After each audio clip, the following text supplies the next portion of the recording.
এয়া আকাশবাণী গুৱাহাটীৰ মহাবাহু খন্তেক পাছতে বাতৰি শুনিবলৈ পাব।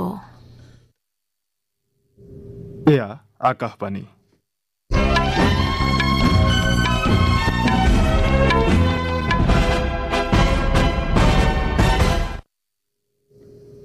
বাতৰি পঢ়িছো পৱন কুমাৰ বৰাই।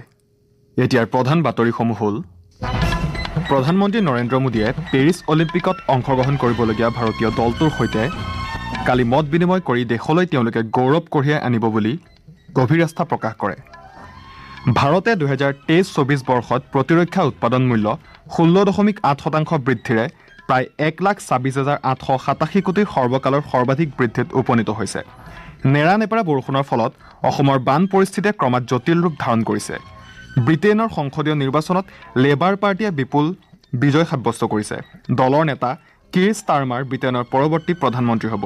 আৰু কোপা আমেৰিকা 2024 ফুটবল প্ৰতিযোগিতাৰ কোৱাৰ্টাৰ ফাইনেলত আৰ্জেণ্টিনাই ইকুৱেডৰক পেনাল্টি শ্বুট আউটৰ সহায়ত 4-2 গ'লৰ ব্যৱধানত পৰাস্ত কৰে।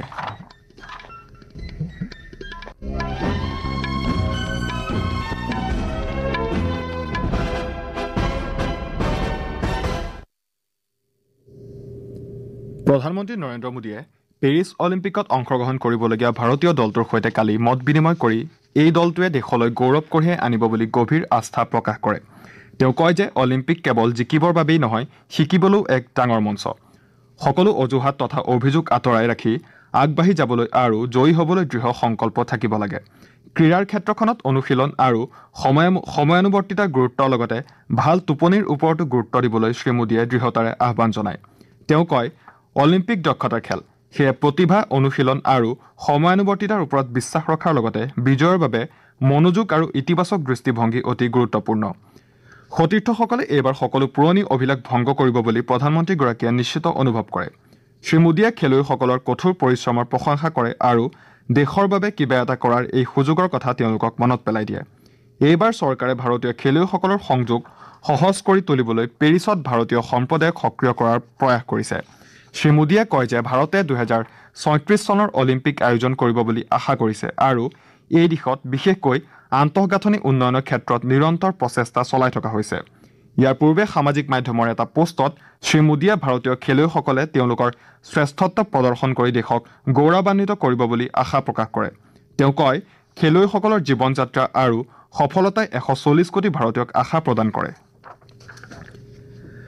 ভাৰতে 2023-24 বৰ্ষত প্ৰতিৰক্ষা উৎপাদন মূল্য সৰ্বকালৰ সৰ্বাধিক বৃদ্ধি কৰিবলৈ সমৰ্থ হৈছে।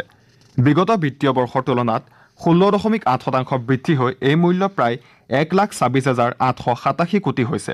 সামাজিক মাধ্যমৰ এটা বাৰ্তাত এই বিষয়ে প্ৰকাশ কৰি প্ৰতিৰক্ষা মন্ত্ৰী ৰাজনাথ সিঙে কয় যে মেক ইন ইণ্ডিয়া কাৰ্যসূচীয়ে এতিয়া বছৰে প্ৰতি নতুন নতুন মাইলৰ খুঁটি প্ৰতিষ্ঠা কৰিবলৈ সমৰ্থ হৈছে।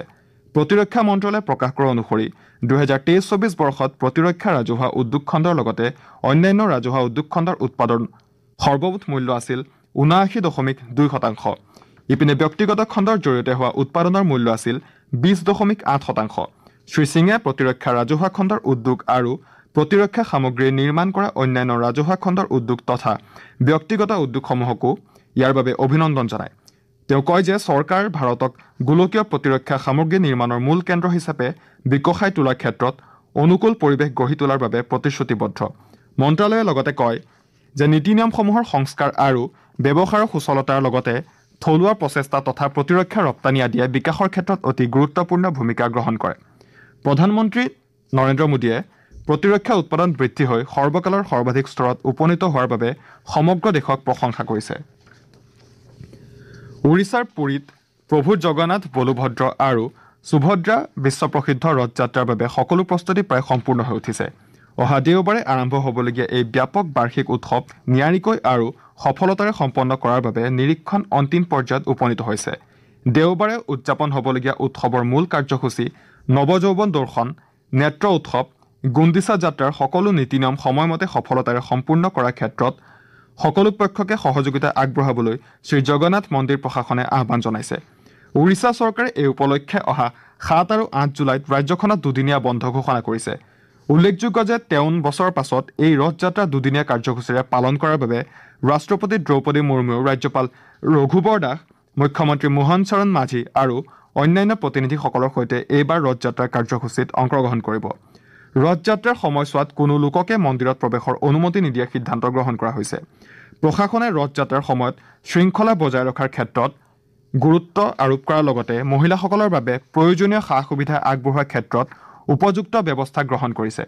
ইপিনে ভাৰতীয় ৰেল বিভাগে ৰথযাত্ৰা উপলক্ষে পুৰী ভ্ৰমণৰ উদ্দেশ্যে ৩১৫খন বিশেষ ৰেল চলাচলৰ বিষয়ে ঘোষণা কৰিছে। আপোনালোকে বাতৰি শুনিছে আকাশবাণীৰ পৰা।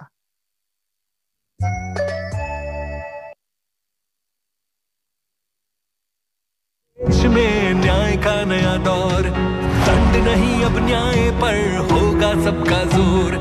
विकसित भारत का ये है नया अध्याय, सबसे समान व्यवहार मिलेगा सबको न्याय। सरल है, सुलभ है पारदर्शी, तकनीकी युक्त है और है स्वदेशी। इसमें है महिलाओं बुजुर्गों का सम्मान, शामिल है इसमें जन जन की आन। साथ इसके चलने का देश पर चढ़ा जुनून, ये है आजाद भारत के अपने कानून।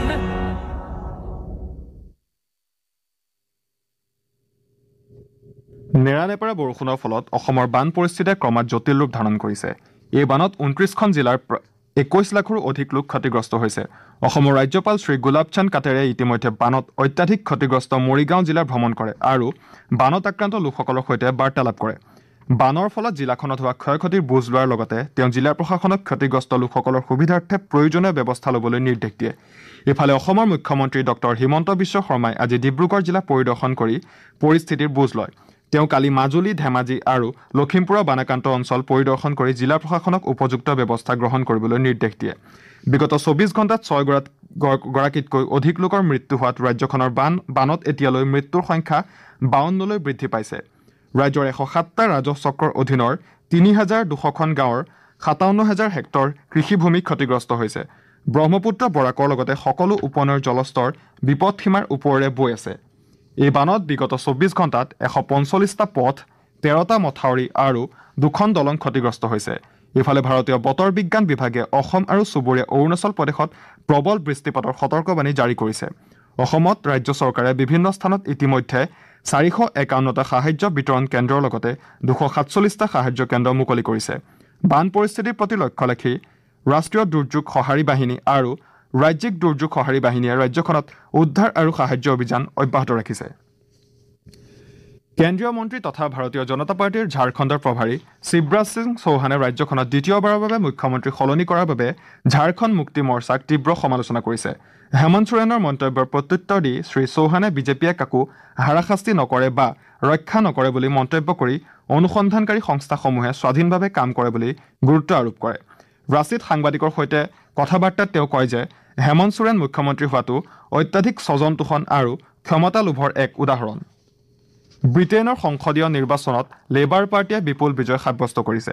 দলৰ নেতা কিৰ ষ্টাৰমাৰ কনজাৰভেটিভ দলৰ ঋষি সুনকক পৰাস্ত কৰি ব্ৰিটেইনৰ পৰৱৰ্তী প্ৰধানমন্ত্ৰী হ'ব। এটা দশকতকৈ অধিক কাল বিৰোধী পক্ষত থকাৰ পাছত লেবাৰ পাৰ্টী ক্ষমতালৈ আহিছে। শেহতীয়া তথ্য অনুসৰি লেবাৰ পাৰ্টীয়ে ৬৫০খন আসনৰ ভিতৰত ৪১০খন আসনতে জয়লাভ কৰিছে আৰু ভোটগণনা এতিয়াও অব্যাহত আছে। জয়লাভ কৰাৰ পাছত দিয়া ভাষণত ৬১ বছৰীয়া ষ্টাৰমাৰে কয় যে জনসাধাৰণে পৰিৱৰ্তন বিচাৰি ভোটদান কৰিছে আৰু এতিয়া পৰিৱৰ্তন আৰম্ভ হ'ল। ব্ৰিটিছ প্ৰধানমন্ত্ৰী ঋষি সুনকে পৰাজয়ৰ দায়িত্ব স্বীকাৰ কৰি কয় যে ব্ৰিটিছ জনসাধাৰণে গভীৰ ৰায়দান কৰিছে আৰু ইয়াৰ বাবে যথেষ্ট শিকিবলগীয়া আছে।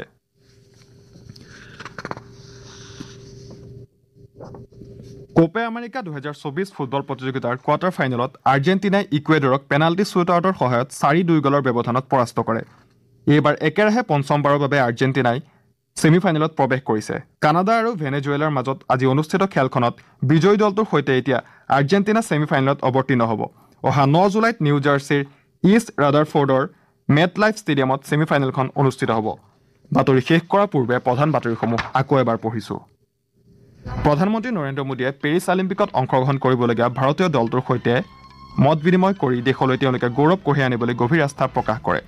নেৰানেপেৰা বৰষুণৰ ফলত অসমৰ বান পৰিস্থিতিয়ে ক্ৰমাৎ জটিল ৰূপ ধাৰণ কৰিছে আৰু কোপা আমেৰিকা ২০২৪ ফুটবল প্ৰতিযোগিতাৰ কোৱাৰ্টাৰ ফাইনেলত আৰ্জেণ্টিনাই ইকুৱেডৰক পেনাল্টি শ্বুটআউটৰ সহায়ত ৪-২ গ'লৰ ব্যৱধানত পৰাস্ত কৰে। আমাৰ এতিয়াৰ বাতৰি ইমানতে অন্ত পৰিল।